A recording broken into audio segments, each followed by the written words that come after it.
Starry-eyed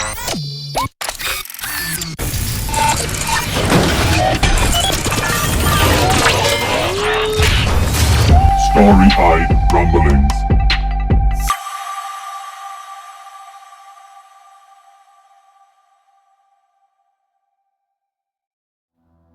The nauseating feeling of a stomach containing a bubbling concoction, lapping at the bottom of her esophagus, trying to escape.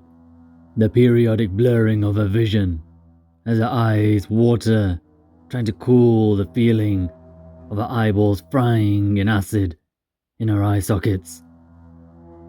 Skin so tight and stretched that it feels like it is about to split, tear open, sending her insides splattering across the floor and ceiling.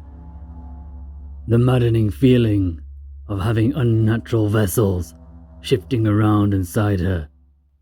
The undeniable feeling that she is slowly dissolving in an acid of her own making.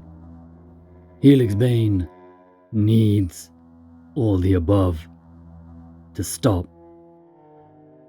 And that answers the question, why?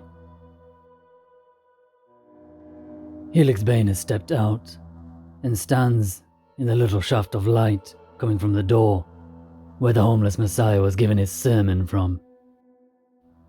As soon as he spots her, he attempts to duck behind the door, but stops in his tracks as he catches sight of the abomination that is Helix Bane.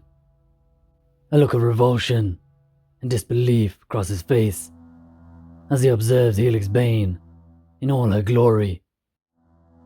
Sickly, discolored, thickened skin, riddled with overstretched pores and the spaces in between the pores, covered with weeping pustules and blisters. She's not covered at all, but she highly doubts that her toxic, half-dead appearance will arouse the most desperate of people. The homeless Messiah is evidently a charmer, as he says, "What on earth did they do to... What did they do to you?" Helix Bane responds, "You want the Forge and the higher-ups and the communities to focus on advancing medical care." He takes a few moments to gather himself before responding. That's a gross simplification. And only one aspect. He takes a few more moments and gets back on his moral high ground and continues his sermon.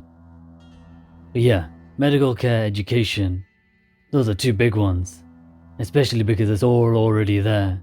Good medical care, good education, it's already out there, locked up behind money. Just gotta pop open the birdcage and let the doves fly. Things are falling into place in Helix Bane's mind as another penny drops. So you think there are already technologies and medical care and techniques that are far more advanced than what the riggers are capable of, that's available to the general populace? He replies after a scoff. Are you kidding me?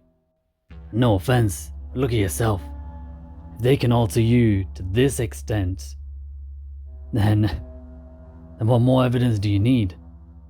I don't know what they did to you, but you think they can do all this to you, keep you alive after it all? You don't think they know how to cure a few diseases? They know, and I know that they know. I've seen it. They can cure diseases as easy as taking a bath. Gee, you believe it, they can almost print any sort of organ, body part that you can imagine. Literally just print it like they were printing a flyer. This is news to Helix Bane, music to her ears. The best the Forge of 10 years ago could offer, as far as medical care went, was riggers, self-taught back alley street doctors that educated themselves on medicine and surgery by going through the prestigious school of trial and error Most of the medical knowledge and technology of the old world was lost. Lost as a random mix of survivors from the old world floated through empty space, looking for a new home. By the time they found the forge, many iron homes had turned into graveyards, or worse. Helix Bane asked, "And what's the data got to do with this?" He pauses before replying. "So the Foundation, they don't do anything personally. Why would you when you've got such power and reach and influence? Just get other people to do it for you." So I was extremely surprised when their crown jewel ship, the Fortitude, starts moving with a massive entourage. Helix Bane interjects, "I don't see an entourage." Well, I might have had a hand in that. More on that later though. Judging by his voice, Helix Bane can tell whatever he did, he's very proud of. He continues, "And through some painstaking spy work, I managed to gather that they're coming to retrieve some data and call it a hunch. But if they send the prized jewel of a ship with a protection detail fit for royalty, then whatever it is they're retrieving is going to be game-changing." In other words, Helix Bane thinks to herself, he has no clue. The data could just be a bunch of embarrassing photos or great-grandma's secret recipe for pumpkin pie. Helix Bane isn't impressed, but likely he has come on the Fortitude and so has a way in and a way to stay hidden. So although she doesn't believe in his cause, or that he has the quality or skills to achieve said goal, or even make a dent, he does have more immediate uses for helping Helix Bane get off this ship. She addresses him once more. "Well, nothing's going to happen on this ship. The only way you get the data is if we get off the ship." He responds immediately. "2 people I can get off the ship, anytime. Anything more is going to be a struggle. We're going to have to get creative. But I want you to know the offer's on the table.